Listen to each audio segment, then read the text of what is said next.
Everybody, in this video, I want to talk about evaluating formulas and mathematical models. Now, we've already talked about evaluating expressions, and this is very, very similar. It's just that now we're bringing in things like equations and models instead, but it's really the same process. So a couple of definitions to start.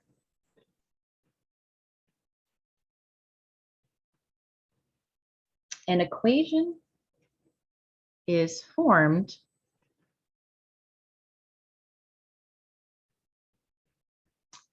when an equal sign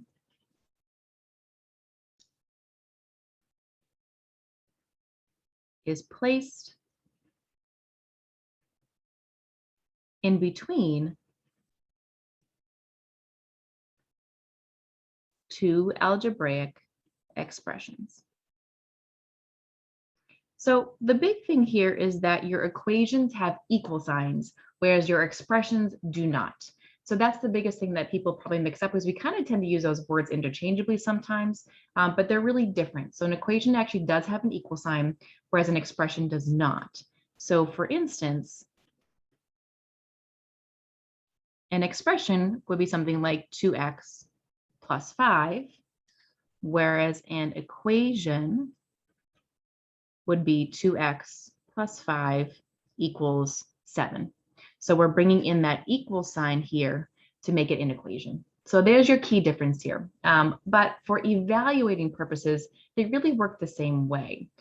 We can solve equations too. We're not going to get into that in this video. We're really going to still focus on the evaluating idea.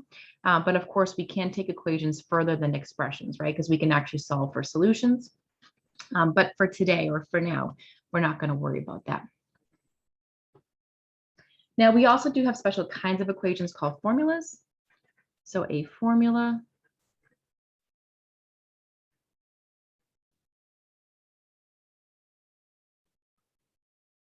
is an equation that uses variables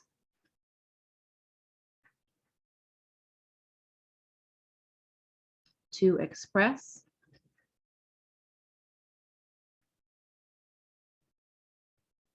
a relationship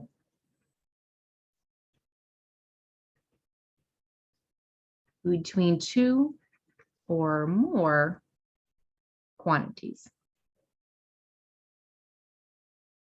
So what you have here, basically, these are your sort of real world examples, right? So some formulas that you've probably seen, or maybe that you're familiar with, could be some of your area formulas. So a lot of you may know that the area of a rectangle can be found by doing the length times the width, right? So this is your area of a rectangle. Here's your length, here's your width. So that's one example of a formula. Or if we're doing perimeter, so this is area of a rectangle, or if we're doing the perimeter of a rectangle, it's twice the length plus twice the width, where we're adding up all the sides when we find perimeter. So these are just two examples of formulas. There's tons of formulas out there, right? There's financial formulas too, and so on. So these are just two quick examples. But typically when we think of a formula, we tend to think of a real world application. Now, they don't have to be just general formulas like geometric. They can also be specific to a problem. So I'm actually going to go to an example in your text and bring that in now.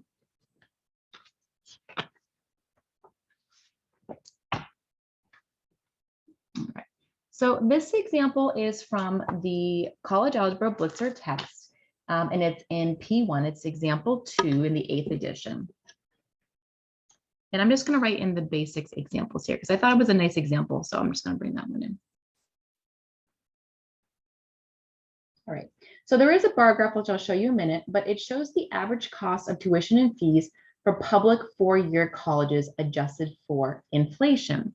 So the formula that we're given is T equals negative X squared plus 361X plus 3,193. And again, this is a model, this is a formula. So it models a real world situation here. And again, it gives the average cost of tuition and fees, that's represented by the variable T, for public U.S. colleges for the school year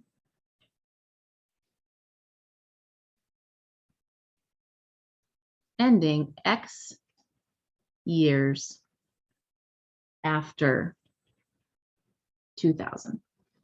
So when you see something like this, ending X years after 2000, so for instance, if I had something like X equals 2, that would be the year 2000 plus the 2 more. So you're looking at 2002. Or if I had X equals 4, then you're looking at the starting year of 2000 plus 4. So 2004. This is something we do a lot with years, particularly if we don't want to start at year 0 and have X equal 0, right? We didn't have to worry about tuition and fees back in year 0, doesn't make sense. So a lot of times we'll do something like this and say after a starting year. So that's how this would work here. So the first thing I want to do is I want to use, let me move my paper up here for a second.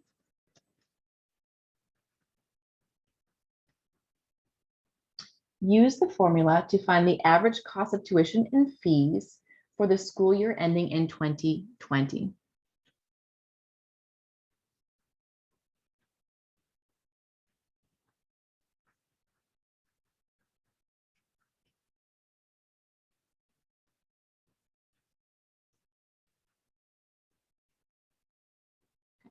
So the first thing we want to note, if we're ending in the year 2020, this is 20 years past the starting year of 2000, right? And if you're not sure about that, you can always actually just do the math out. So I take the 2020, my starting year is 2000. So if you had a different problem, maybe your starting year was 1990 or something like that, you would just subtract. And we know that we're 20 years after. So our X here is going to be 20. So what I'm going to do is just go back to that formula and I'm going to plug 20 right in. So I'm going to rewrite my formula first.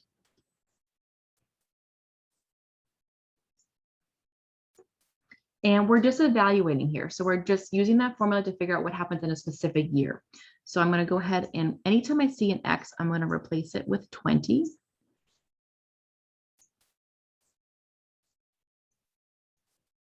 I am going to be careful because that negative is out front. It's not part of the square. So you want to make sure you're not squaring that negative. So just the 20 is being squared here, and then the negative sign is applied. And now I'm just going to use the order of operations and multiply out. So my square part is first, and that's going to be 400. Oops, that's a 3. Now I would go ahead and multiply here. Let's move up a little bit, give myself a little room. So I have negative 400.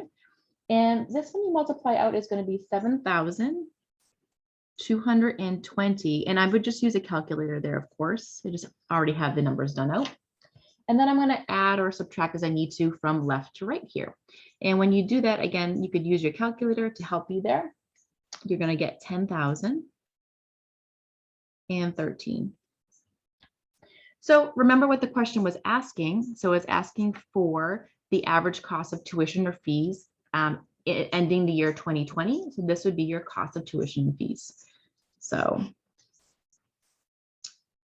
at the end of 2020, the average cost of tuition and fees is about $10,013. So that's how we can use our formulas to evaluate as well. Now, it is nice to actually check if you have real world data to see how good your formula is. We do want to be careful. We always want our formulas to be as good as possible. So when we evaluate, we should only evaluate for numbers that are close to where our data is. So let me show you the textbook for a second. I'm going to bring it over here and adjust my camera.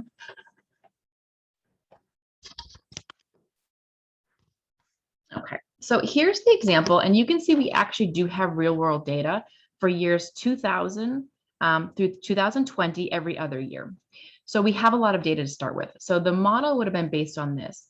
And this is something that when we're modeling, really in the real world, we're using technology to help us because it's very difficult to model by hand. So this is something that we would use technology to help with. And when we evaluate, it is important that we don't go too far beyond the scope of our data. So for instance, it would be okay to have X values in between any of the data points. So maybe I want to figure out 2001 or 2005. Those would be all relevant values to plug in. Or maybe I want to find out maybe like 1999 or 1998 or 2021 or 2022. So we don't have the exact values, right? Because we're going outside the range a little bit. So we're estimating with that formula, but we can do that.